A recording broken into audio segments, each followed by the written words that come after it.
ও বেটা, why are you crying? মম, আজকে আমাকে ম্যাম খুব বকেছে। What? But বেটা, why? আমি একটু পড়া পারিনি বলে আমাকে সবার সামনে বকেছে, সবার সামনে ইনসাল্ট করেছে মম। What? তোমার টিউশন টিচার বকেছে? ওনার এত আস্পর্ধা আমার মেয়েকে বকেছে? দাঁড়াও, আমি এক্ষুনি তোমার টিচারকে ফোন করে বকে দিচ্ছি।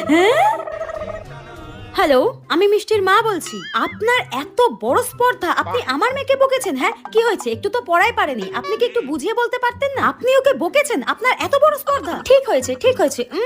আমাকে বকা? আমার বয়ফ্রেন্ডের সামনে আমাকে ইনসাল্ট করা? আর আপনার নামে আমি পুলিশে কমপ্লেন করব, মাইন্ড ইট। নাও বেটা, আমি তোমার টিচারকে বকে দিয়েছি, কালকে থেকে ওই টিচারের কাছে একদম পড়তে যেতে হবে না, ঠিক আছে? আমি তোমার জন্য বেস্ট বেস্ট বেস্ট টিচার খুঁজছি, ঠিক আছে? যে তোমাকে একটুও মারবে না, একটু বকবে না, ঠিক আছে? বাই বেটা। ওকে মম, বাই।